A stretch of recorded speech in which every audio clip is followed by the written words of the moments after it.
Het is maandag 26 januari. Dit is de Sportcast. Mooi on tafel Heerenveen-speler Maas Willemsen. Maas, jouw oma zei ooit... Maas heeft de hersenen om iets wezenlijks te gaan doen. En dan gaat hij voetballen. Heeft jouw oma gelijk? Nee, absoluut niet. Roelof? Nee, Had Beppe gelijk? nee, maar ik hoop wel dat er ooit eens een keer een speler komt die zich echt uitspreekt. Dus, maar kom on, jongens, kom on. Willem, had Beppe gelijk? Beppe had gelijk dat hij wezenlijke hersens had. Dus ja, in principe wat toch? Beppe zei altijd gelijk. Dus ja, Zij is het, hè? zij is het. Jongens, we hebben weer een heel soort te bepraten. In de nagelnijen, grootvolle oorlevering van de Sportcast.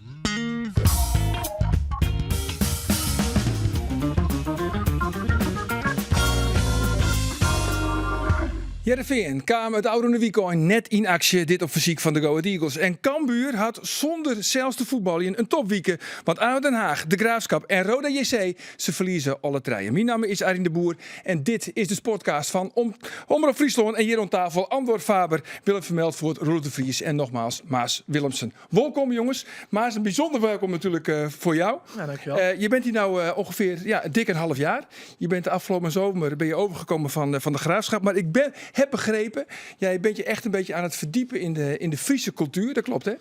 Ja, ik weet niet wat de volgvraag nu is, maar ik hoop dat ik daar dan een antwoord op heb. Nou goed, je bent een slimme jongen. Je studeert filosofie. Nou, daar komt ie, jongens. Even een snel quizje om te kijken wat jij al weet van Friesland. Ga ik eens nog Even heel zitten snel. hoor. Ja. Wanneer was de laatste Elfstedentocht? Ergens jaren 90? Ja, dat klopt. Maar exact, hè? 96? Het was 97. Welk waddeneiland hoort niet bij Friesland? Schiermonnikoog? Nee, ook dat helaas Texel. niet. Texel is wel goed. Hoeveel rode pompenbladen staan er op de Friese vlag? 7. 7, uiteraard. En hoe heet de trainer van Cambuur?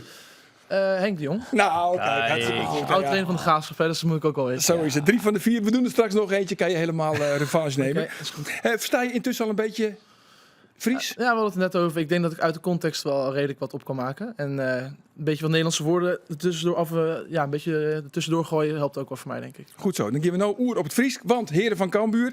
Cambuur kwam dit weekend net in actie vanwege de kjeld. Vanwege de kou. Vliende week gaan wij de datum bekendmaken. Waarop Cambuur na alle gedachten promoveren zal. Tredje maart. Geven we daar nog altijd een minuut of wordt het een weekend eerder nog? Nou, het wordt een Europees schema. En ja, dat heeft natuurlijk ook weer consequenties. Want ja, hoe goed is Cambuur als je 2-3 keer in een weekend spelen matten. Dus het wordt denk ik eerder een weekend later als een weekend eerder. Maar dat wordt een Europees schema van vreedsvoetballen en dan manjes weer voetballen en dan weer vreedsvoetballen. Ja, die wedstrijden die moet er wel inpraat worden. Nou, het gaat nou om 2 dus. Eindhoven en Emmen dus. Dus er met de 2 wedstrijden ergens nog tussen praat worden. Dus het zal inderdaad vreed een idee worden. En ik denk nog altijd, want dan was het de 3 maart. Ik denk 6 april. 6 april. Zoiets. Er zit Wat wel heel wat pessimistisch. Wat Ja, maar pessimistisch. dan ben je er nog 4 wedstrijden daarna. Dus dat zou ongeveer wijzen. Goed zo, jongens. We gaan naar een aantal stellingen. En het is altijd zo, je moet dan zo kort mogelijk antwoord geven. En dan kan je later nog wel weer zorgen voor de extra toelichting. En de eerste is dan voor jou, Maas. Ja, of hij nou wil of niet, tegen FC Utrecht moet Joris van Overheem gewoon centraal achterin. Dat is aan de trainer. Ja of nee? Aan de trainer. Willem, bij ADO Den Haag ben je vreselijk in paniek. Deels.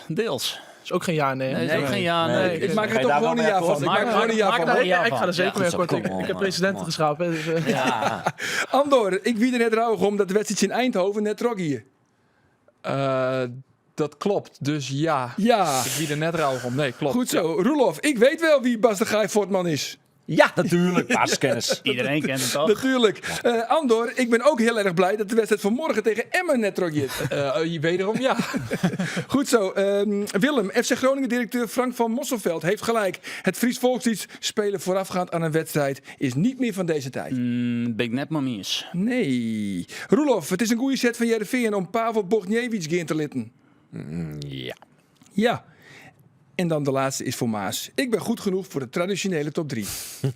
Ja? Kijk eens aan. Ajax kan bellen. ja, tijdens de top 3 kan altijd bellen. Ja. Ze kunnen allemaal bellen. Ja, zeker. Nee, want hoe zat, met welke verwachtingen kwam jij naar Heerenveen toe afgelopen zomer? Nou, je voert natuurlijk aan de voorkant gesprekken met de trainer en met Johan om te kijken van wat voor club is Heerenveen. Johan is Johan Hansma, de technisch manager. de technisch directeur inderdaad.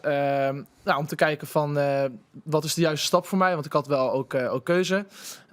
Want je kon naar Sparta, je kon zelfs naar Feyenoord volgens mij. Ja, ik heb al vaak in interviews gezegd dat ik dat niet zo belangrijk vind om te vermelden wat voor clubs dat dan ook Daarom zijn. zeg ik Vind het niet nu. netjes. Ja, dus jij mag alles zeggen. Nee, en... Maar dat diplomatiek heb je van je paken? Nou, weet ik niet. Misschien wel een beetje dat.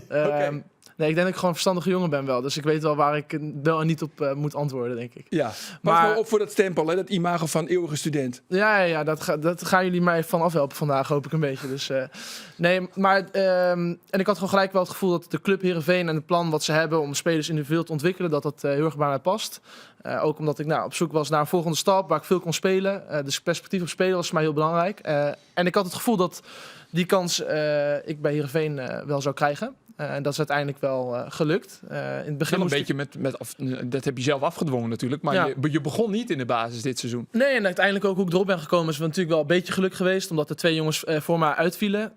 3 eigenlijk, toch? Nou ja, Bogniewicz, Kersten, Ja, maar dat wist ik Hopland. natuurlijk van tevoren dat Paul wel geblesseerd was en nog zou zijn. Maar ik denk altijd dat het gewoon goed is als sporter om uit te gaan van eigen kracht. Ik denk sowieso in het leven, dus dat ging ik in dit geval ook. En ik had vertrouwen in dat ik bij Heerenveen mezelf in de basis kon spelen. En dat is uiteindelijk gelukt. Maar dan moet je natuurlijk altijd een beetje geluk hebben. Een beetje geluk met de timing misschien ook. Maar uiteindelijk moet je ook denk ik de kwaliteit hebben om dan te blijven staan. Dus ik ben blij dat ik tot nu toe veel speel. Ja, verrast het jou eigenlijk, Roelof? Want ja, je kwam erin volgens mij na die blessure bij Feyenoord. Wie viel er toen uit? Nicolai Hopland viel uit. En daarna kwam je in de basis tegen NEC en hij is er niet meer uit geweest. Verrast jou dat een beetje? Nou, de ontwikkeling verbaast me wel dat het zo snel gaat. Kijk, Hij is al goed genoeg voor de traditionele top 3, hoor ik net. Ja, ik ook. AS Roma mag bellen, denk ik ook al. Hè? Ook al, Ja, ook al. jawel. Ga gewoon door. Nou ja, het verbaast me wel. En het is wel, als je die ontwikkeling zo snel ziet gaan. Hè, categorie spelers als Mickey van der Ven, Sven Botman. Die jongens die maken wel heel snel stappen. En dat zie je bij hem ook een beetje. Nou wil ik jullie niet meteen naar Newcastle toeschrijven. Zo bedoel ik het niet. Alleen ik bedoel er wel mee te zeggen dat het De opvallend is. topclubs liggen hier wel over tafel Nee, maar nu. het valt me wel op hoe snel hij zich aanpast en ook aan het niveau. Dus je denkt, nou, hij gaat hij speelde bij de Graafschap ook op een gegeven moment vrij snel foutloos in de basis. Dan maakt hij de stap naar Heerenveen. Dan denk je, nou, even aanwachten. Hij staat in de basis en hij is er nu eigenlijk niet meer uit te denken. Nou, dan ben ik benieuwd wat er nog verder gaat komen. Maar Want goed, eerst maar even rustig aan. Mooie complimenten, Roelof. Want Eerst maar even rustig aan. Eerst maar even rustig aan. Waar zit voor jou echt het verschil? Want je speelt natuurlijk bij de Graafschap op tweede niveau. Dan speel je bij Heerenveen op het eerste niveau. Wat is voor jou nou echt dat je denkt van dit is echt een heel groot verschil? Nou, een heel groot verschil is dat voor mij, omdat ik speelde bij Graafschap rechts en nu speel ik links. Dus dat is zeg maar puur in positie een groot verschil. Maar ik denk dat het verschil tussen de KKD en de Eredivisie is dat gewoon echt alles een stukje beter, een stukje sneller. Dus als je kijkt naar individuele spelers, bewegen beter, hoger bewegingstempo, betere balbehandeling. Ik denk dat er tactisch ook over het algemeen verstandige dingen worden gedaan. Dus er wordt meer in kleinere ruimtes gespeeld. Al is denk ik de Eredivisie ook wel een competitie die wel heel open is. Omdat er gewoon wel veel clubs zijn die graag willen voetballen, het spel willen maken. Alleen ik denk dat dat wel het verschil is. En in de Eredivisie lopen ook gewoon jongens rond die niet buiten categorie zijn. Want dat zijn er maar een paar. En daarvoor moet je denken, dat zijn niet de jongens die in de Eredivisie rondlopen. Maar wel spelers die gewoon echt top zijn. En die spelen dan in de Eredivisie onderweg naar een topclub. Ricardo Peppi bijvoorbeeld is wat anders dan Romano Postema. Nou, zeker. Ja, tuurlijk. Ja. En Saibari, en ze lopen er bij PSV denk ik dit jaar nog wel een paar jongens rond. Die gewoon wel echt, denk ik, Europese top zeker wel aankunnen. En misschien met een stap ertussen of eventueel later. Maar ja, die spelen natuurlijk ook gewoon Champions League. En maken het daar heel veel clubs ook gewoon heel lastig. Die hebben van Liverpool gewonnen. Dus ja, dat is wel het grote verschil dat je in de Eredivisie ook dat soort jongens tegenkomt. En Maar wat jij doet is gewoon heel nuchter blijven en hard werken. 2 eigenschappen waar niet iedereen aan deze tafel over beschikt. Nee, is dat zo? Ja, dat weet ik niet. Dat kan ik niet over oordelen. Maar hoe ga je er inderdaad mee om? Want jij komt dan met je tas op de training en dan is de eerste training en dan denk je, zo, dit is wel even iets anders dan wat ik gewend ben met de Graafschap natuurlijk. En Arie zegt, ja, rustig blijven en hard werken. Ja, dat kan iedereen doen in principe, dat is niet zo heel moeilijk. Hoe ga je daarmee om, met dat niveauverschil? Nou, ik denk ook dat je sowieso wel gewoon jezelf de tijd moet geven, maar ook echt tijd nodig hebt om je aan te kunnen passen aan dat niveau. Heb ik ook gehad. We hadden het er net over, maar ik speelde niet in het begin. Had denk ik ook te maken, als ik nu terugkijk op die periode, Met dat ik voor mijn gevoel niet altijd het niveau haalde wat ik het gevoel had, wat er wel al in zat. En dat komt ook omdat je in een nieuwe omgeving komt. Ik ben hier in Friesland in Heerenveen komen wonen. Voor het eerst dat ik op mezelf ging wonen. Nieuwe club, veel nieuwe mensen. Inderdaad ook het hogere niveau. Nou, het zijn allemaal dingen waar je aan moet passen. En ik denk dus dat gewoon tijd nodig heeft. En vervolgens ga je dus zien of dat er dan in zit of er wel of niet in zit. En uiteindelijk begint het bij een soort vertrouwen. Maar ook gewoon wel heel kritisch kijken naar dus de dingen die niet goed gaan. Van oké, hoe kunnen die dan vervolgens wel beter? En dat is denk ik wel wat ik in het begin ook heb gedaan. Wat ik nog steeds wel doe. Is ik denk dat ik leergierig ben. En daardoor ook veel informatie hem op kan nemen. En dat ook volgens mij mee kan nemen. Was je dat eigenlijk altijd al? Wanneer was het voor jou duidelijk van ik kan het betaalde voetbal gaan halen? Of was jij op 6-jarige leeftijd al een wonderkind? Nee, absoluut niet. Nee, absoluut niet. Ik denk dat ik wel in de jeugd altijd wel gewoon redelijk aan de bovenkant wel zat. Maar ik was niet een absoluut talent of zo. Dat heb je denk ik sowieso minder snel bij een club als de Graafschap waar ik de jeugd heb doorlopen. Maar voor mij is er nooit echt één specifiek moment dat ik dacht... niet echt een specifiek moment geweest dat ik dacht van... Ik ga het halen. Het is gewoon in die laatste fase van de jeugd. Dus een beetje een onder 21 is dat nu tegenwoordig. Als je daarin komt en dan train je wat mee met de eerste elfte... dan voel je wel van het wordt zeg maar, het komt in de buurt. Alleen ik heb nooit gedacht van... ik ga profvoetbal halen of zo. Wel toen ik mijn eerste contract kreeg dat ik dacht van dit is wel echt een moment. En ook toen ik mijn stap weer naar Heerenveen vervolgens zette. En toen ik in het begin bij de Graafschap op een gegeven moment heel veel basis ging spelen vorig seizoen. Toen dacht Je bent zelfs aanvoerder. Ja, dat was helemaal op het laatst. Was de allerlaatste wedstrijd van de reguliere competitie. Dan denk je wel van echt het spelen, zeg maar, een contract hebben en het spelen, dat maakt je zeg maar profvoetballer voor mijn gevoel.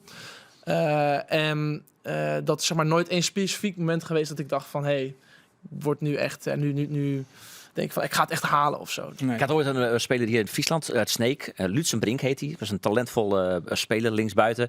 En die ging studeren bedrijfskunde in Groningen. Dus zat toevallig bij mijn vrouw in de klas. En die is voetballer bij Heerenveen. Dat was echt een talent. Maar op een gegeven moment was hij zo zat van die voetbalwereld. Hij zei, dan was ik bezig met het organiseren van een symposium. Kwam ik op een club, zaten ze allemaal te PlayStation. En dan vertelde ik dat ik een symposium aan het organiseren was.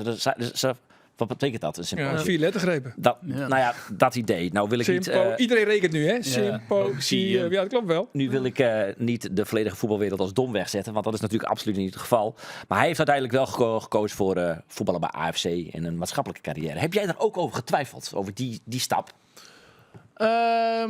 Nee, niet echt eigenlijk. Nooit echt twijfels gehad, omdat ik het voetballen wel altijd echt heel erg leuk heb gevonden. Natuurlijk is er voor mij ook wel een fase geweest in de jeugd op een gegeven moment dat ik het wat minder... Ik ben gewoon heel fanatiek, wil graag winnen. En dat ik iets minder het gevoel had dat ik dat plezier ook nog op trainingen had. Maar dat had met bepaalde dingen te maken. En op een gegeven moment vond ik dat ook eigenlijk weer heel snel weer terug. Het heeft maar een paar maanden geduurd.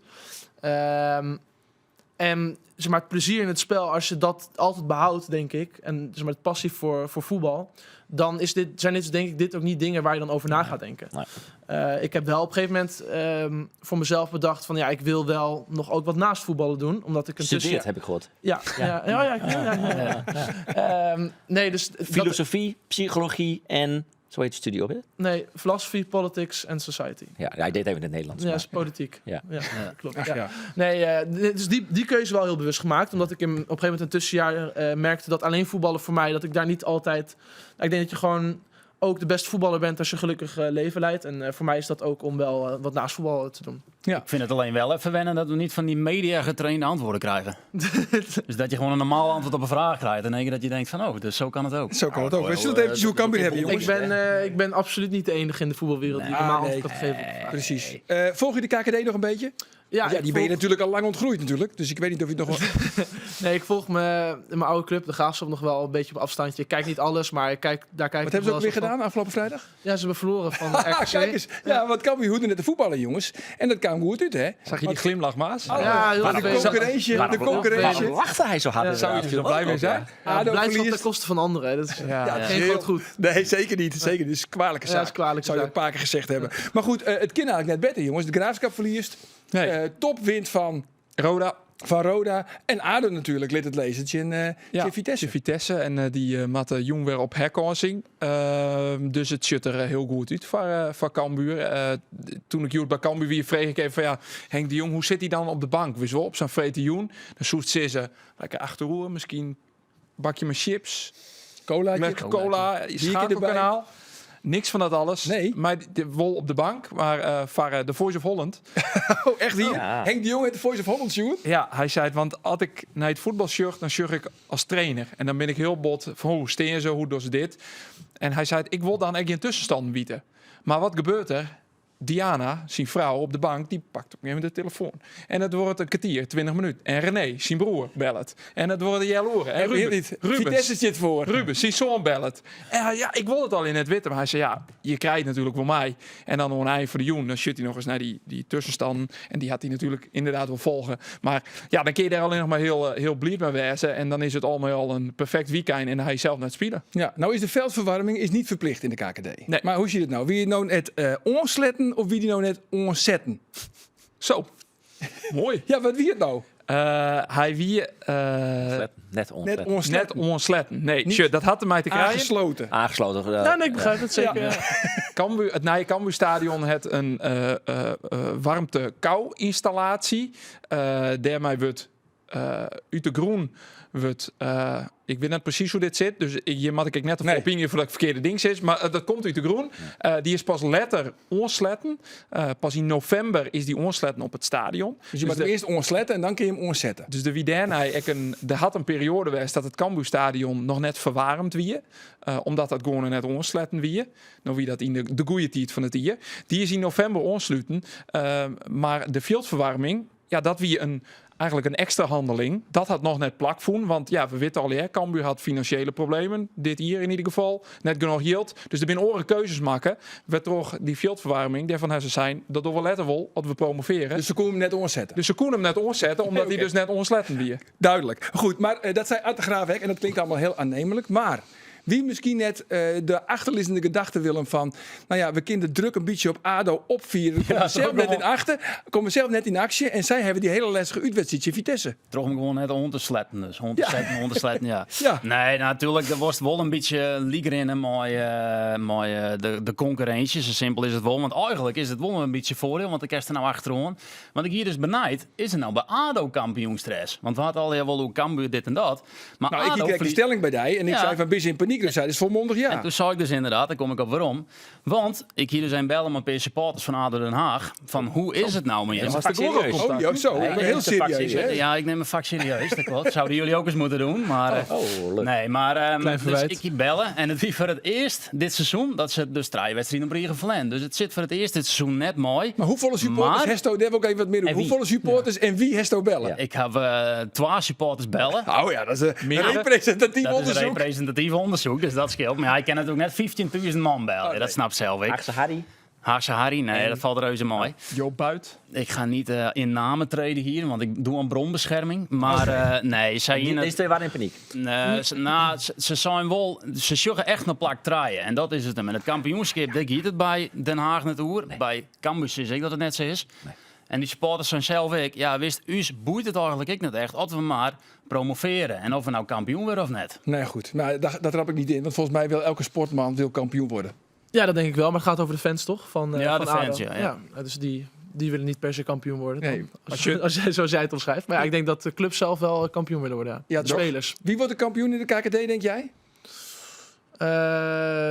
Ja. Of gaat de Graafschap toch nog een wonderbaarlijke rol spelen? Nee, ja, die doen het wel. Ze zijn nu niet zo goed begonnen aan het nieuwe jaar, maar die deden het wel best wel goed. Ik denk dat het wel Cambuur of ADO gaat worden. Ja, en zo, welke- maar dat is niet niet een hele- ja, niet een hele zware gevraagd, hè? Ja. Ja. Ja, hoe kan ja, geen idee. Ja, ik denk dat Cambuur wel in die zin het voordeel heeft dat die later wat beter zijn gaan doen. Dus op basis van die vorm zou ik zeggen Cambuur. Ja, je Maar kan het is- beter jagen dan dat er op je gejaagd wordt. Maar was het ook correct zei, dus dat is natuurlijk net helemaal wie. Want Cambuur zit in ieder geval nou met 2 wedstrijden die nog inhellen willen matten. Die matten Asen extra spelen. Die hebben meer wedstrijden als oren. Je zit ermee de selectie, waarin spelers misschien toch een aantal wedstrijden missen matten. Dus het is net per se een voordeel dat je nou Asen een paar wedstrijden inhellen matten en weten hoe ADO ervoor staat. Nee, dat klopt. Nou goed, er volgen net al een paar clubs over tafel. Newcastle heb ik gehoord, AS Roma, de traditionele top 3. Maar goed, Milan Smit, die gaat naar Stoke City. Stoke-on-Trent. Ja, Ja. ik denk Stoke Echt City, mooi. dat is pas op 11, 12 en 13 juni. Maar hij gaat naar de Champions League. Hij is onderdeel in het buitenfeest van Gautam. Nee. Oh. Maar goed, wat levert dit Cambuur op? Plus minus een ton tot 1 miljoen euro. 20% op de winst die Go Ahead maakt op de verkeer van Milan Smit. Cambuur doet die het voor ongeveer €1 miljoen verkocht.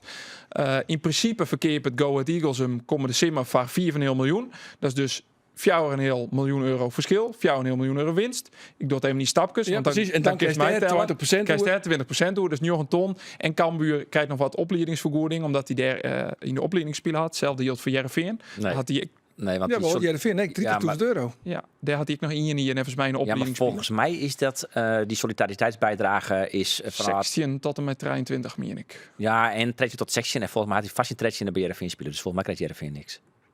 Oh, Nee, ik dacht- was echt in de veronderstelling dat Heerenveen €30.000 zou krijgen. Maar Maar even kijk even googlen, naar want Maas volgens Willemsen. mij, Maas, weet jij het? Ik weet het absoluut niet, maar ik denk dat €30.000 ook niet een dusdanig hoog bedrag is voor de club. Nee, Heerenveen. toch? Daar maak jij je ook al lang niet meer druk om. €30.000. Kom op, Ja, zeg. €30.000 is heel veel geld. Maar voor een club als Heerenveen misschien... wat denk ik sowieso voor een club... wie verkoopt er nou een speler voor €30.000? Helemaal niemand natuurlijk. Maar €30.000 van een winst krijgen is ook niet, denk ik, heel veel. Nee, maar voor Cambuur is het natuurlijk wel enorm. Hè? Ja, nee, dat is 9 ton tot $1 miljoen. Dus dat is een serieus bedrag. Dat is toch? Ja. een serieus Die Fries bedrag. is wel up to date, hè? Ja, jij die verstaat weet- echt alles prima. Gewoon Ja, vloeiend. ja. Wij zeker, dollen ja. wij dollen gewoon niet Fries kan nou. Nou ja, Hij dat zei- zou samen kennen. Voor de uitsturing zouden we toch het in Nederlands, maar de beste ontnauwd slagen voor die examen. Maar nog eventjes, want hij wordt eerst verhierd. Milan Smit, Hekken naar Oer, on Stoke City. Ik denk wel dat Heerenveen wat krijgt. Ik ga verkeerd Iertal berekenen. Dus hij had wat langer bij Heerenveen spelen in de jeugd. Dus dat denk dat die 3 tours er ongeveer Oké, dus die hele interruptie was helemaal nergens voor nodig eigenlijk. Doe maar, ik- gaan we door. Sorry Sorry dat dat ik maar- maar. Door, jongens, kom Hij op. wordt eerst Sorry dat ik verhierd door een Stoke fout City. Ja. Het had nog consequenties eigenlijk, want misschien zou het Go Ahead Eagles de nooit wel van, dit jaar hier, we willen hem helemaal net verkepen. Dat zou ik nog kennen. Er is Of is dit op theorie? Dat is theorie. Go Ahead Eagles die geeft een verkeerpje. En het enige liek het mij waarom Go Ahead Eagles sil van we verkeerpje hem net, is omdat er een orenclub is die het meer yield op Milan Smit bier de sil. Dus eigenlijk wordt het alleen nog maar meer of het wordt dit bedrag wat Cambuur nou krijgt. En ik ga je contact houden met Art de Graaf, algemeen directeur, dat het nou eerst een jelle hier wordt en dan keep, dat had voor de opdracht om Cambuur geen gevolgen, zei hij. Dat yield komt toch vaak in termijn. Oké, en Nieling, Brian Nieling, die get ik nog fort misschien? Er is belangstelling voor Skient en dat zou ik voor Cambuur lucratief wezen. Want Want er- dat is 10%. ik weet net het exacte percentage te hollen, maar er zit wel een doorverkeep weer op. Dus ja, dat wordt ook weer interessant dat die verkocht wordt. Ja, dus nou ja, Lars Lamboy, vind je het een standbeeld? Nee, Niet? nee. Nou, hij zit er even mij al. Even Sjen, jongens, het standbeeld. Ja, kijk toch, hier, het startbeeld van Lars Lamboy. Is dat niet wat? Daar heeft er wel echt AI uitgevonden, hè? Sinds ik- vorige week. Wel echt flauw. leuk. Dit is echt een boomer die AI Ja, naar ja, oren ja, weer- het wordt nou wel een beetje flauw. Ja, Ja, dat is ja het flauw. wordt nou slecht. En dat zelf heel laat lachen. Ja, dat is Ja, nou ik vond het slecht. grappig. Ja. Ik vond het Ja, wel maar- mooier maar- vorige week in die Oh, ja, foto. dat is wel Ja, leuk. ja. Goed, ik heb nog 2 kaartjes trouwens. 2 kaartjes voor de kraker. Heerenveen FC Utrecht. Lekker man. Zeker, ze lezen hier net, maar het is allemaal digitaal. Hè? Begin met het hier, mij. Zo is het. En FC Utrecht, jij weet het misschien. Hoe vaak hebben ze op rij verloren, Maas? Dat weet ik niet, maar ik weet wel dat ze er minder in zitten. 5 keer op rij verloren in alle competities bij elkaar opgeteld. En de vraag is eigenlijk, dan voor die, Ron Jans was natuurlijk in het verleden ook trainer van SC Heerenveen. Die verliet de club in 2012, maar wie was bij Heerenveen de opvolger van Ron Jans? Ja, dat is eigenlijk de kijkersvraag. Oh, de kijkers van. Oh nee, dus hij is voorbij. Dus ik denk... Ja, maar ik ook maar denk wel, zo stellen, toch? Ron Jans, wie je trainer bij Heerenveen. Hij zit in Zwierwaar in de laatste man van zijn carrière. Want hij stopt natuurlijk als trainer na dit seizoen. In 2012, dat wie het hè? Ja, zeker. Gie hij voort bij sportclub Heerenveen. En de vraag is... Welke trainer volgen Ron Jans op bij Heerenveen? Mail die antwoord naar sport@omroepfriesland.nl. En dan kun je kaartjes winnen. 2 kaartjes voor de Kraker Heerenveentje in FC Utrecht. En dan kun je eindelijk dat fantastische defensie duo Maas Willemsen en Joris van Overheem weer live in actie zien. Oh, Joris van Overheem ook gewoon centraal Ja, achterin. gewoon natuurlijk. Gewoon Geen doen. Hopland. Dat was Nee. een grap. Maar het Oké. antwoord op deze vraag kunnen mensen toch gewoon opzoeken? Jazeker. Ja, dat oké. is eigenlijk ook een Eigenlijk beetje... is de vraag Het is gewoon een vrije gift van kaartjes eigenlijk. Ja, Eigenlijk wel. Nee. Eigenlijk is de vraag, welke pannenkoek is dit? Oh, ik weet hem. Ja. Ik weet hem. Ja, weet jij hem nu ook? Nee, ja, De eerste pannenkoeken zijn voor de kinderen. Alsjeblieft. zeg ik altijd. Als het aan de FC Groningen directeur ligt, en dat is Frank van Mossenveld, dan wordt het Fries volkslied niet meer gespeeld. Voorafgaand een wedstrijd van Heerenveen. Die vindt het niet meer van deze tijd. Het duurt te lang, staan ook amper Fries op het veld. Meer dan de helft heeft geen idee waar het over gaat. Klopt dat? Nou ja, in die zin klopt het dat niet bij ons niet iedereen mee kan zingen. Ik denk dat alleen Bernd en Andries dat kunnen. En jij ook bijna, want je kan het in ieder geval verstaan. Ja, ik kan het wel verstaan, maar ik moet zeggen, ik vind het echt prachtig eigenlijk. Ik krijg altijd, zeker afgelopen weekend het weekend daarvoor, tegen Groningen zat het best wel vol. En in de wedstrijden sowieso dat het wat voller zit, dan krijg je wel een beetje kipvel van soms. Ik vind het wel echt mooi. Ik vind Piekenvel krijg je dan. Piekenvel krijg ik er dan van. Ik vind het soms bijna mooier dan Nederlandse volkslied. Maar het is jammer dat als het uitvak van de tegenstander heel vol zit, dat er dan een beetje lawaai wordt gemaakt. Maar het wordt in het stadion heel mooi meegezongen. Wat vind je dan, Frank van Mosselveld is de directeur van FC Groningen. Wat vind je van zijn retoriek? Want dat is dus, er spelen geen Friezen. Je moet er lang daar Dat is dus staan. onjuist. Bijna geen Friezen. Dus je moet er lang staan. Het is niet meer van deze tijd. Mhm. Wat vind je van zijn argumentatie? Ja, dat is natuurlijk niet heel logisch. Want het volkslied is er denk ik niet voor... niet alleen voor de spelers, maar ook voor de supporters. Maar wat ik zei, ik vind het prachtig. Ik vind het een mooie traditie om dat in stand te houden. Maar ja... Maar hebben we iets meer context achter deze woorden van meneer Van Mosselveld? Nou, hij heeft het gezegd in een podcast, waar ook Ferry de Haan in zit trouwens. Ja, eerst in de bestuurskamer, later bij... dat is de podcast waar Ferry de Haan onder andere bij zit... met 4 andere directeuren van Eredivisieclubs erbij.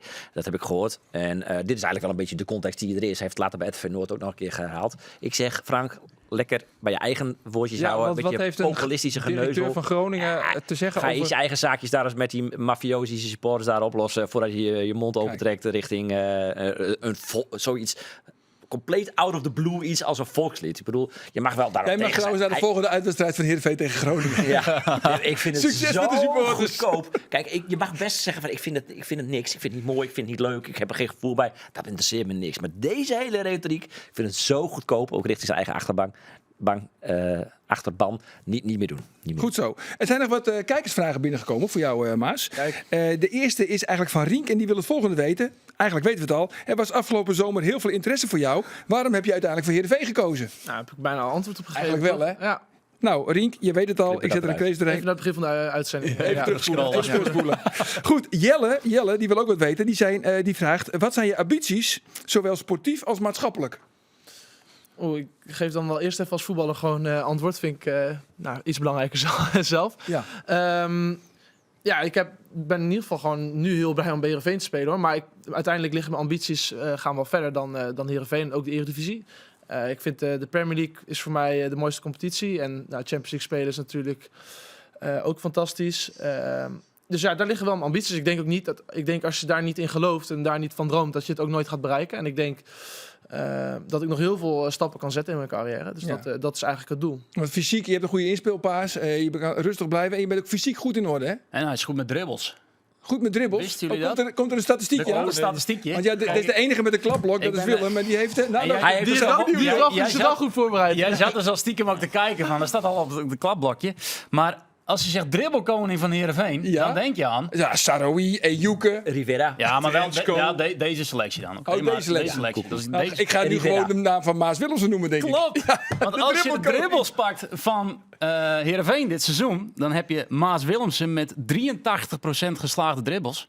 En dan heb je bijvoorbeeld... Ja, hij heeft er 2 gedaan. Flauw, Dylan Vente heeft bijvoorbeeld 22%. Maar ja, dat is natuurlijk een andere positie. Dus ja, iets Meer logisch. druk, betere Dus verdediging. ik zou zeggen, je kunt hem vergelijken met Kersten en dan zit je op 75%. Dus jij bent 10% ongeveer beter, 8% beter in je dribbles.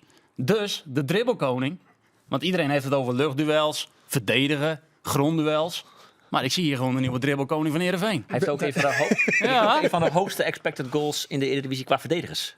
Oh ja? Ja, ik heb best wel wat kansjes gehad. En Maar jongens, ik had er meer moeten maken. We hemelen Maas natuurlijk Ja. veel op. Ja, precies. En, Nu ga jij Ja, even... het gaat dicht moeten lopen tegen Groningen. Was het nou ik had het al beter. Ik had zeker beter moeten doen. Ja, maar daar begon Geert Jelle vorige week over. ja, dat zou ik zeggen. Ik bedoel, en het al benoemd, die lof klaar. is terecht, want hij doet het hartstikke goed, snel aangepast. We hebben het allemaal benoemd. Maar die goal inderdaad tegen Groningen, wat Geert Jelle vorige week zei. Jij denkt, wie is Geert Jelle? Zeg het maar gewoon. Voetballen voor de Heerenveen en Cambuur. Ik help je even. Oké. Die vroeg zich inderdaad af van... Waarom ging jij dat duel zo in met die Taha... die jou op de achterlijn uiteindelijk voorbij sneed... en de bal voorlegde... waarna die via Klaverboer in eigen goal ging?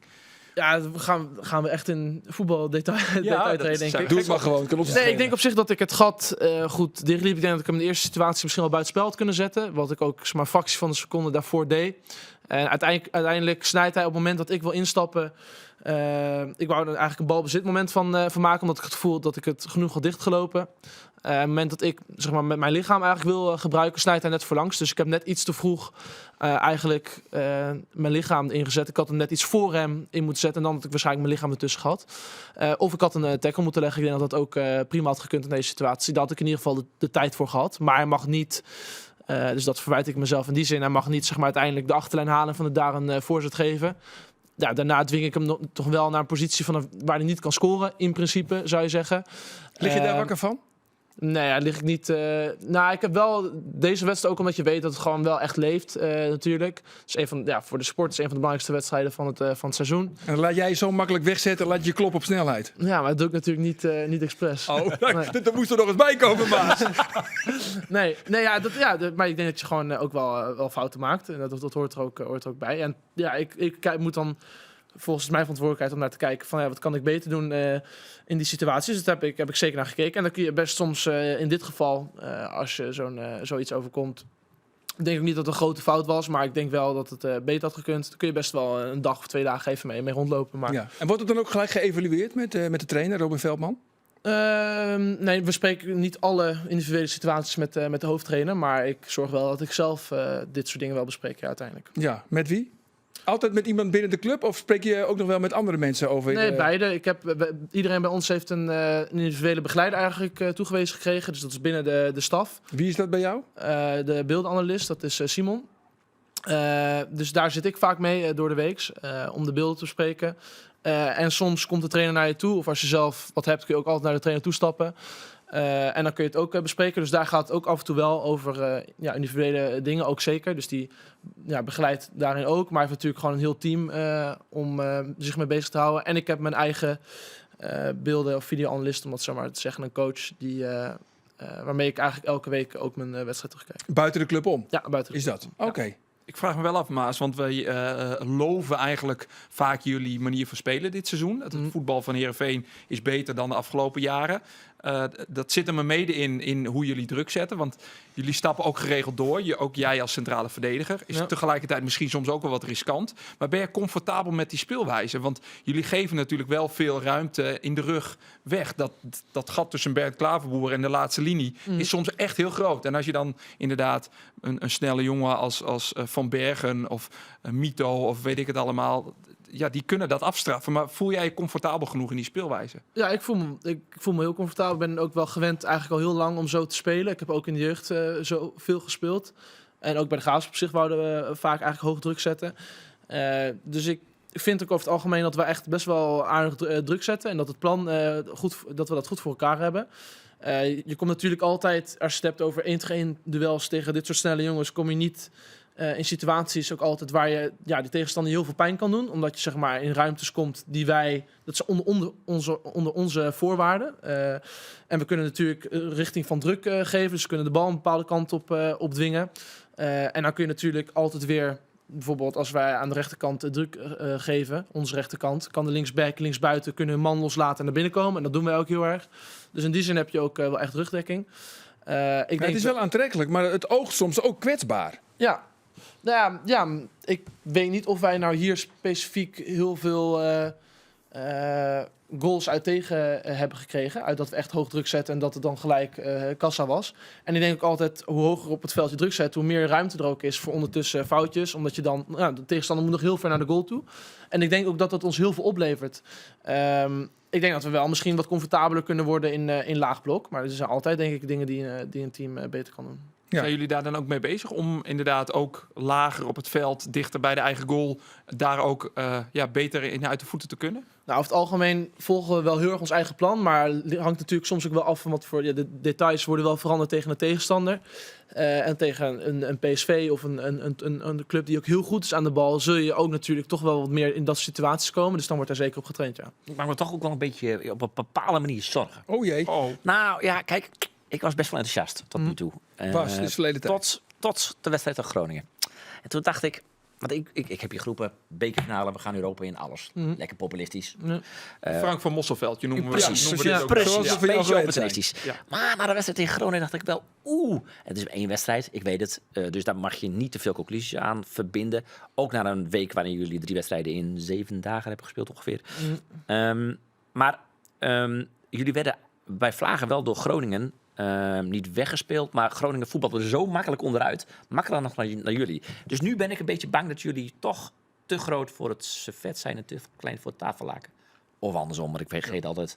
Ja. Heb jij dat gevoel ook? Dat je zegt, nou, 8e en 9e is misschien wel het maximaal haalbare. Of zeg je van, nou, wij hebben zoveel zelfvertrouwen. Ja, ik denk dat wij zeker dat vertrouwen hebben om gewoon voor die hogere plekken te gaan. En ik denk ook echt dat dat erin zit dit jaar. En de bekerfinale. Ja. En passant. Ja. Ja, zeker. Ja, dus, Dat ja, kan wat- je ook. Je hebt nog niks geboekt. Nee, dat kan ik ook zeker, ja. Dus de competitie is nog niet Nee, afgelopen. Dus- wat ik net ook zei. Ik denk dat als je ergens in gelooft of dromen en ambities hebt, dat je ze ook Ja. uit moet spreken. Dat is een soort van manifesteren. Maar ja, ik denk dat... we hebben het nu over 1 wedstrijd, maar we hebben daarvoor hele goede Ja. fases ook Maar gehad. deel je me zorgen? Laat, dat is de betere vraag misschien. Nee, ik deel jouw zorgen niet op die manier. Maar ik denk Fijn. ook dat het anders is als je erin zit dan als je Ja, van tuurlijk. buitenstaander Ja, snap ik. er naar kijkt. En dat is ook heel begrijpelijk. Ik denk... maar ja, het was natuurlijk duidelijk dat de Groningen-wedstrijd niet zeg maar, onze beste wedstrijd was. Ik denk dat we te veel onder hun voorwaarden zeg maar, hebben gespeeld. En ja, onder hun voorwaarden zijn zij uiteraard beter dan dat wij dat zijn. Ik ben bang dat jullie een beetje een extra wapen missen. Dus ik denk dat het alle 11 en misschien wel 14 spelers zijn die thuis horen bij de top 6 ongeveer, 7. Die kunnen allemaal al een stapje maken ook, denk ik, weet je. Maar in het verleden had Heerenveen een speler als Ejuke of een Sarawi. Dus jullie dat een beetje missen nu. Vind jij dat ook? Trensco heeft het wel Ja, in zich. ik maar- weet niet zo ook veel van de geschiedenis van, Nee. van alle teams van Heerenveen om daar dan Nee, een soort nee. van analyse over Maar missen jullie een te kunnen wapen? geven. Nee, ik denk ook wel dat we de wapens hebben om dit te bereiken, ook met de spelers die wij nu hebben. En uiteindelijk is het voor mij ook denk ik niet om daar hele grote uitspraken over te gaan doen. Van ik maak me zorgen over dat Heerenveen dit, dat of over breder begrip over de speelwijze. Nou, weet je wie zich wel zorgen maakt? En dat is... Ja, Roelof dus. Ja, Ja. maar Roelof. En niet alleen Nog iemand? Roelof. Ja, Marijke. Oké. Marijke. En nog een kijkersvraag van Marijke. Ja. Marijke die vraagt van... Hoe kun je nou met 4-0 verliezen van Helmond Sport? Een oefenpotje, maar toch. Ja. Ja, Marijke maakt zich zorgen. Ja, dat is een goede vraag, maar daar heb ik geen antwoord op, want ik was daar niet bij. Ik heb Stel de Marijke wedstrijd ook niet gerust. gezien. Ik heb de Dat is wedstrijd wel niet gezien. een zogenaamd B-elftal, hè? Oh ja. Ja. Dus dat is... Ik heb de wedstrijd ook niet gezien, dat dus is ik de kan daar geruststelling. helemaal niks, Nou ja. niks, Kan niks zinnigs, over zeggen. niks zinnigs over zeggen. Oké, in ieder dus geval. ook niet... Marijke, het was brandhout, sorry. Nee, Nee, oké. Marijke, sorry, ik heb daar geen antwoord op. Oké, we gaan even naar Cambuur, jongens. Want Cambuur heeft een nieuwe speler. Een nieuwe viking, Fabian Kwam. Kwam. Daar is hem interviewd. Fabian kwam. Ja. Ja. Hij kwam zeer in Oerwoen. Ja, Dat ja. is al een beetje de graap. En Fabian Kwambuur. Dan hebben ze Fortendags van even maken. Wat is het voor jongen? Het is een 20-jarige Noor. Hij komt uit Tromsø, officieel. Hij heeft er jarenlang wennen, hik en tuin. En is later al daald naar Mjøndalen. Dat ligt in het zuiden van Noorwegen wat meer. Waarom zo ook de oude club van Lasse Noros? Ja, Noros. En Oh. Tromsø, daar is hij Noros. nooit echt erop rutsen. Dus dat niveau hier er nog net. Tromsø is wel een vrij bekende club. Mjøndalen is nou een club op het derde niveau. Maar ze zijn degraderen naar de vorige competitie. Dus hij had op het tweede niveau van Noorwegen spelen. Maar in december had hij de competitie op, is ze degradeerd. En daar is ik een beetje het heikele punt. Want in december had dus de competitie op in Noorwegen, begin december. Dan komen zij in een soort van winterstop of zomerstop idee dan. Doen ze lekker rustig gewoon, stadig gewoon.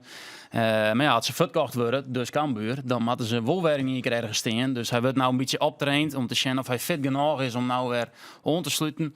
Gedachte is dat er binnen 2-3 weekjes ongeveer echt aansluiten kan. Maar het is nou benamelijk optrainen, draven, conditietraining op Maar peil dan is hij houden. als een concurrent van Sjeustrand. Ja, hij is heel mooi doel. Ishan Verra. Ja, hij kan op zowel links als Rios te voeten. Hij stiet ik nog te boek als een linksback, maar dat is vertekend voor de statistieken, want die liggen dus nou en dan ik nog wel eens even.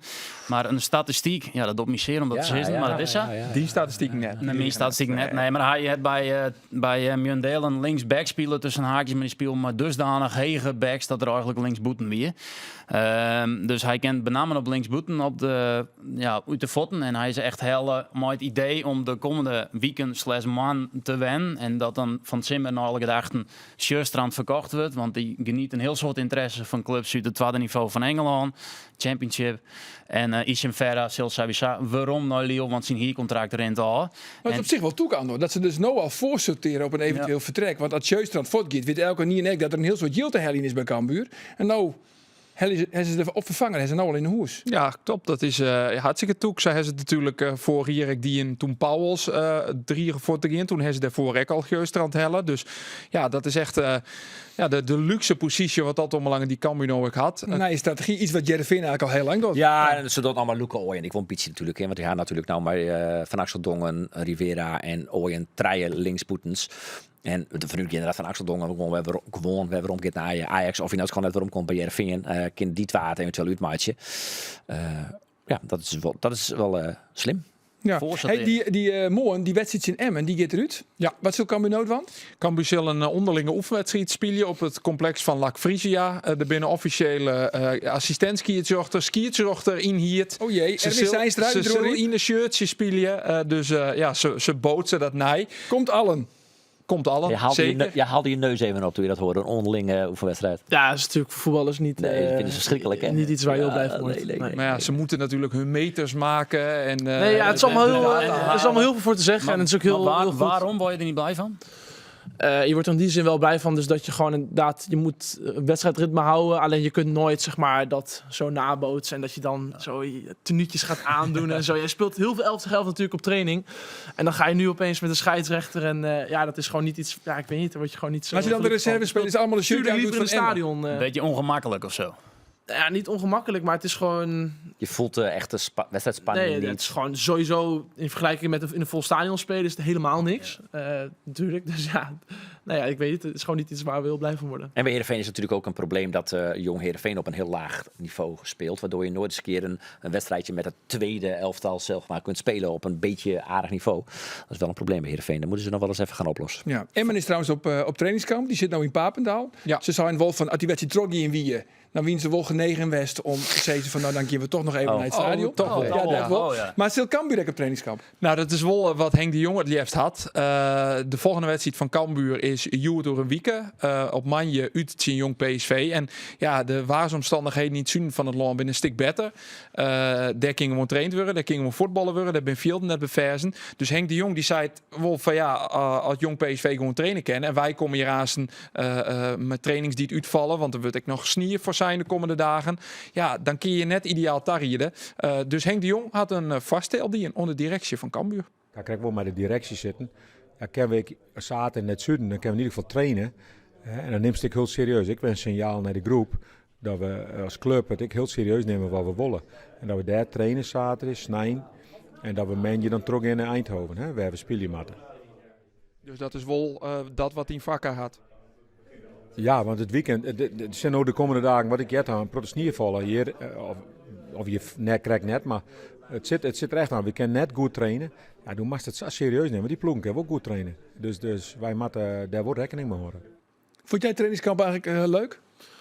Vind jij trainingskampen leuk? We hebben echt een heel goed trainingskamp gehad begin dit jaar. Ja, ik was echt heel enthousiast over. Ja, deed je het bij de Graafschap ook? Op trainingskamp? Of bleef je dan in Nederland? Nee, bleef in Nederland. Tenminste de keren dat ik ben geweest. Volgens mij zijn die in hun geschiedenis wel een keer naar het buitenland geweest. Maar ik heb dat niet meegemaakt. Nee, maar waarom was het nu zo'n goed trainingskamp? Ja, meerdere redenen natuurlijk. Het alternatief was in Nederland eigenlijk nu voor andere clubs heel slecht. Gewoon, je kon niet echt trainen. Dus in die zin hebben we denk ik een hele goede... hadden een goede voorsprong op andere clubs. Omdat we wel gewoon onze trainingen konden doen. 11 tegen 11, nou alles en de opbouw. De wedstrijd werd wel afgelast, dus toch lekker even onderling 11 tegen 11. Ja, nee, dat was wel echt jammer. Want er was gewoon een hele goede tegenstander. We zouden tegen Hoffenheim spelen. Dus dat is ook wel gewoon mooi. Dan kun je een beetje meten. Het is gewoon volgens mij top 5, top 6 Bundesliga. Dus dat was heel leuk geweest om daar tegen te spelen. Ja, dat is om meerdere redenen niet doorgegaan. Maar het was ook gewoon wel echt een prachtige plek. Tenminste, ik vond het echt mooi. Een beetje in de bergen. Het is mooi om een beetje van je af te kunnen kijken. In de bergen word je toch ook altijd een beetje rustig van. Voel je jezelf heel klein. Beetje filosoferen.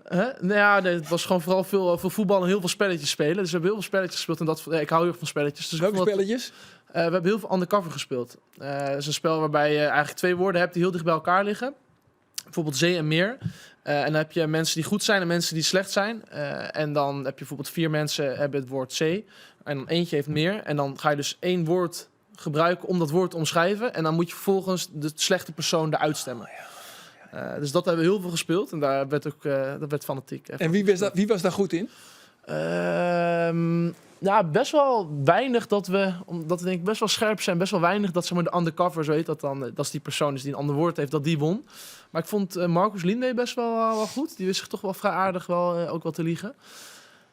Dus uit situaties te krijgen. En elke keer dat we dan... lieve jongen. Je moet gaan stemmen. Hè? Op een gegeven moment moet je gaan stemmen en dan stem je dus iemand eruit. Elke keer dat we wouden gaan stemmen, dan stopte hij, gingen we hem stemmen. En dan zei hij van, nee, stop. En dan wachten dan. En vervolgens dan ging iedereen weer, kwamen er allemaal andere speculaties bij.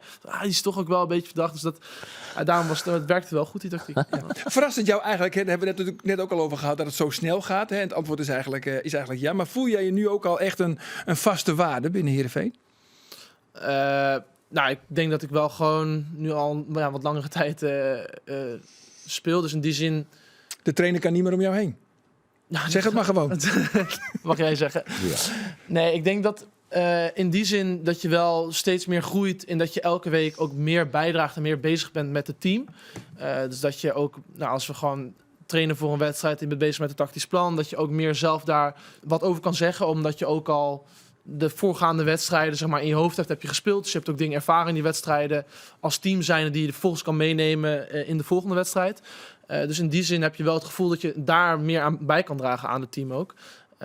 Dus ja, in die zin voelt het wel anders dan in het begin. Maar ga je ook vaak de discussie aan? Want je kan goed lullen, dat merken we nu wel. Hè? We kunnen toch stellen, jongens, tot nu toe is dit de meest inhoudelijke podcast van het hele jaar 2026. Met dank aan Maas. Doe nog niet zo lang, hè, dat jaar.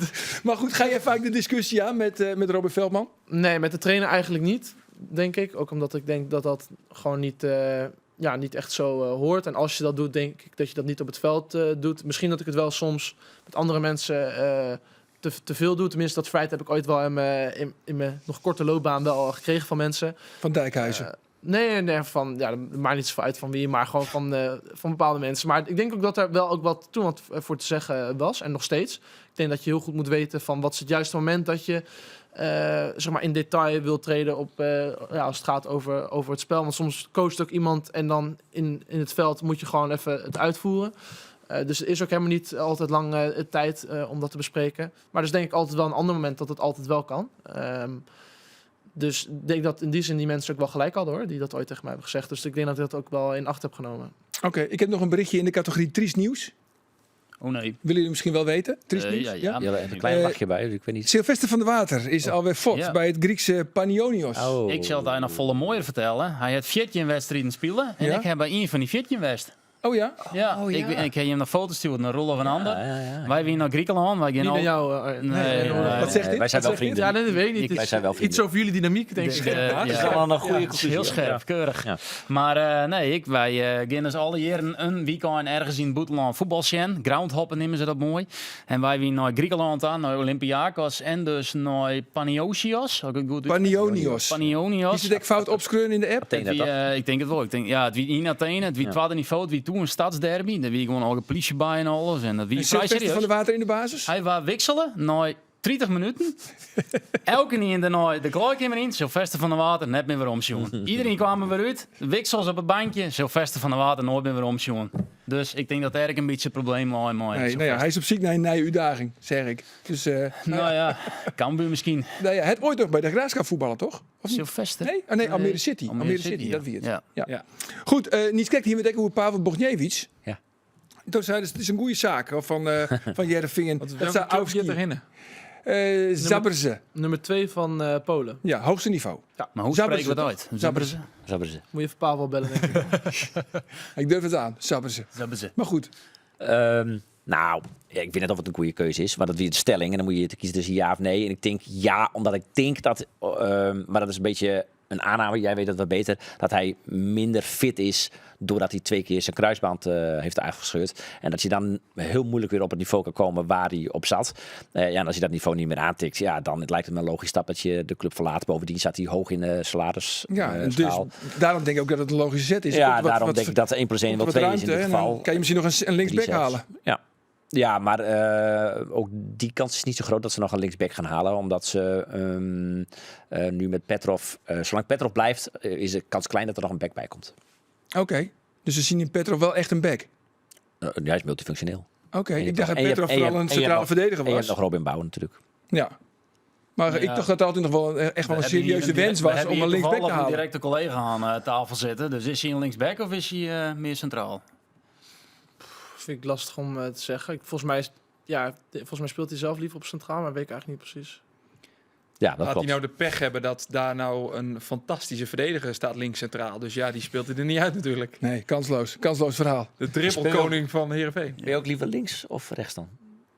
Waar ik liever sta, links of rechts? Ik sta veel liever links. Ja, Ja, je bent toch ook linksbenig? ja zeker. Ja. Ja, zo is het. Hey, is dat wel een beetje, want Pavel, jij noemde het net al, 2 keer een kruisbandblessure. Is dat ook voor jou, is dat een angst eigenlijk? Ben je daar überhaupt mee bezig? Dat het... Nou, in die zin wel. Dat zeg maar specifiek niet. Maar ik weet wel dat het heel belangrijk is om fit te blijven. Dus daar ben je wel mee bezig. Gewoon goed voor je lichaam te zorgen. Ik denk sowieso dat het gewoon erbij hoort. Dat is gewoon professioneel om te doen. Maar Wat doe je dan allemaal? ja, eigenlijk voor de training hebben we altijd een soort prep. Dus een activatie. Waarbij je gewoon een aantal oefeningen krijgt. En ik heb zelf ook dingen waarvan ik weet dat mijn lichaam die fijn vindt. Of in ieder geval, daar geloof ik in, dat mijn lichaam die fijn vindt. Dus dat doe ik dan. Dus het gaat over wat rekken. En gewoon goed je lichaam prepareren voor op het veld. Zodat je echt gewoon goed geactiveerd bent zodra je begint. En dat zit hem ook gewoon echt goed slapen, goed eten. Allemaal dat soort dingen. Ja, het klinkt heel basic. Maar zo basic is dat ook niet. Omdat je wel de juiste dingen moet doen.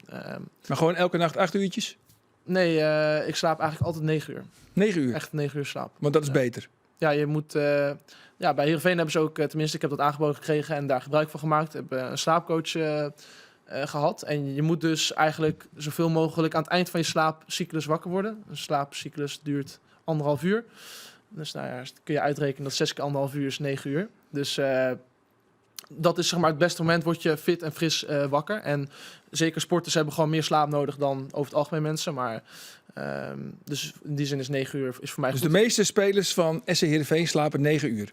Dat 7,5. weet ik niet. Dus ik zeg wat ik doe. Ik weet niet wat anderen weten. Niet wat Je hebt anderen het nooit precies over. doen. Nee, volgens mij slapen er ook wel wat jongens wat kort en sommigen wat langer. Ja. Jouw communicatie met de medespelers is net zo slecht als ik met mijn collega's hier. Ja. zit. Ja. Nou ja, volgens mij slapen jongens ook wel. Er zijn zeker ook jongens die korter slapen. Want sommige mensen vinden dus 7,5 uur veel fijner. Functioneren daar beter op. Ik denk dat jullie allemaal geen 9 uur slapen. Want meestal mensen als ze ouder worden vinden wat minder slapen juist fijner. Zeg je nou dat wij oud zijn? Nee, Maas? wat ouder. Ik slaap liefst Ouder dan, ik slaap liefst wat 12 ouder uur dan per dag. ik. Ja, we zijn allemaal ouder dan jij. Ja. Ja, Arjen is echt oud. Die is de 50 al gepasseerd. Zo Voor is de het, rest- jongens. Ik had Oh het ja? nog gehoord. Hebben we al- Maar dat zie je niet. Allemaal oilen voor laars en 9 uurtjes per dag slapen. Ja. Oh, doe ik ook, hè? Zo. Echt gezond eten. Maar Ik bedoel, het voorbeeld doet ook aan. Zit hier ook aan tafel. hoe gaan we Utrecht oprollen, Maas? Ja, hoe gaan we dat doen? Ja, gaan we komende week ten eerste heel goed op trainen. En het wedstrijdplan is wel iets wat aan de trainers is. Ik denk dat we daar toen best wel een zeker goede eerste helft hebben gespeeld. Dus ik denk ook dingen vanuit die wedstrijd meenemen naar komende zondag. Maar jongens, jullie hebben het over Utrecht oprollen. Ik wil weten, hoe ga je PSV oprollen? Oh, Ja, voor de beker. Tuurlijk. Ja, Jullie Ja, kijken dat toch is ook wel beker, bekerfinale. Je bent er zo dichtbij. Kwartfinale. misschien Als een beetje... NAC het kan. hè? Misschien een Makkelijk. beetje naar NAC en Fortuna kijken. Ja. Maar ja, dit zijn vragen die je echt aan de trainer moet stellen. Want ik ben natuurlijk niet bezig met wat ons wedstrijdplan gaat zijn. Op een gegeven moment is er een plan en dan zijn de spelers er om dat uit te voeren. En natuurlijk worden er dan aanpassingen gemaakt. Omdat er jongens zijn, zeker de ervarene spelers, die zeggen van nou, misschien iets meer dit, iets meer dat. Ja, Maar los van het wedstrijdplan. Maar dan komt uit de koker en dan mag je ploeggenoot, Sam Kersten, die mag dan de loting doen. Ja. En jij was thuis, neem ik aan. Ja, ik was Voetjes op thuis. tafel, Ja, ik zat schoenen chips. uit, colaatje, geen chips. Nee, Wel een en klein dan colaatje, allemaal niet. Dat was allemaal niet goed. Dan hoop je op Volendam. watertje Ja. en een kaasstengel. Dan Nee, hoop ik je zat op zonder smaak. Volendam of zo. En dan krijg je PSV uit. En dan haalt Slecht Sam denkbare Kersten. scenario. Wat heb jij gedaan? Mijn familie die belde me daarna over de loting. En toen hebben we het even over de loting gehad. Ik ben gewoon jong, dus ik vind het een hele mooie uitdaging om Jij als stuurt jonge toch even speler... wat van die emoties en naar Sam Kersten. Ja, er werd wel grappig natuurlijk over gedaan van dat het niet zeg maar, de meest ideale Nou, niet tegenstander de was. allerslechtste loting die je kan bedenken. Nee, ja, zeker. Ja, in die zin van als je dat op voorhand zo ziet. Maar kijk, uiteindelijk, ik denk als de loting er is, dan moet je gewoon denken van oké, dit is gewoon een hele mooie uitdaging met elkaar. En ja, dan heeft het niet zoveel zin om te denken van jongens, wat een zware loting. wij gaan daar gewoon naartoe om gewoon de halve finale te bereiken. Robin Velman zei, kom maar op. Ja, nou, dat vind ik echt... En dat is de spirit. dat vind ik zeker de spirit. moet je- Dus, ja, ja. moet je ook- Jongens, ik had het al aangekondigd, hè? We doen nog nog. even een quizje. Ja, lekker. We doen een quizje. En je wilt je graag verdiepen in de Friese cultuur. En ik laat nu een aantal audiofragmenten, dus alleen audio, laat ik horen. En dan mag jij zeggen om welke sport het gaat. Ja? Oké. Dus we laten gewoon even luisteren. Niks zeggen, jongens, want jullie weten het natuurlijk allemaal. Ja. Maar dit is echt voor Maas. Nou, jongens, komt het eerste fragment. Hij gaat op een einde naar Jacob Wassenaar. En die gaat er wel doorheen neer. Jacob Wassenaar. Hij beëindigt de partij. Mooie Keertsen. poppen. Ja. Wie wil winnen? Keertsen. Die kaatsen, maar keertsen. Heel netjes. Je zit er lekker in. Ik hè? krijg er wel iets van mee. Ik wou nog naar, we hebben het erover naar de PC. De PC heet dat toch? Ja, zeker. Daar wou ik naartoe afgelopen jaar. Maar dat kwam met onze planning niet goed uit. Maar het had me heel leuk geleken om daar naartoe te gaan. Nou ja, het voordeel is, het kan elk jaar. Ik zoek nog een analist. Ja, ik weet niet of ik daar geschikt voor heb ben. die Johan De van der Meulen, kennis- als je de zit te kennis kijken. van het spel is niet super. Geeft niks. We gaan naar het tweede audiofragment. Wat is dit?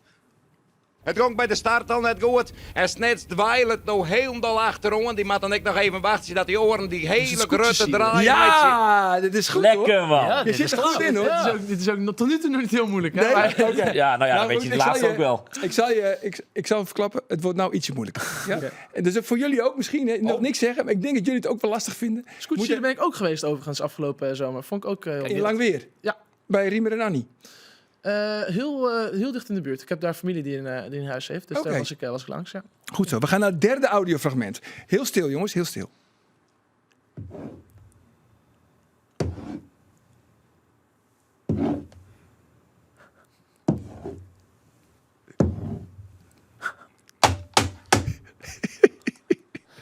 Nou, zeg het maar, Bas. Het zit hij te lachen. Ja. Zeg het maar. Ik zou dit niet weten, jongens. Weten jullie dit wel? Klootschieten. Nee? Nee, ook niet? Ik heb echt geen idee. Maar is het echt een sport? Wat- Dit is het echt, of nee, is dit het is een echt, nee, dit is echt een Ja, sport, hè? maar die bal gooien volgens mij. Of zo, Nee, toch? nee, Is dat iets van met die duiven, met duiven vliegen of zo? Nee, ook niet. Nee, Ik denk dat dit gewoon een kutgrap is. Moeten we- Maar die- weet je Ja, wat, denk jongens? ik ook. Weet je, jongens, we gaan nog een keer. We gaan nog Hij een keer moest luisteren. er zelf heel hard van lachen. Ja, Dus, ik ben er wel bang voor. We gaan nog een keer luisteren. Nu horen we wat anders.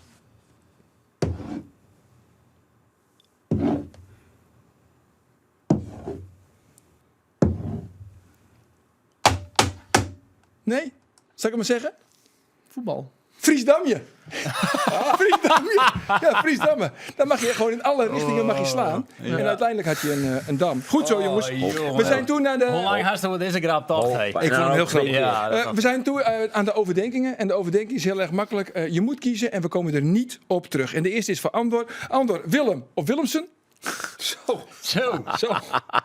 Oh. Deze keer zit ik hem door de vingers, hè? Ik zit hem door de vingers. Je mag Nee. best... Ja, Ik neem Ja, niet in persoonlijk wat hoor. positie. Ik bedoel, had ik coach wie van een voetbalteam, dan hier ik 100% voor Willem zo. Voor Willem. Voor Willem. Willemsen. Ik schrok ook al. Maar hier ik eindredacteur bij Omroep Friesland West. Dan voor Willem. Ja. Goed zo, dan je naar Willem. Heel goed.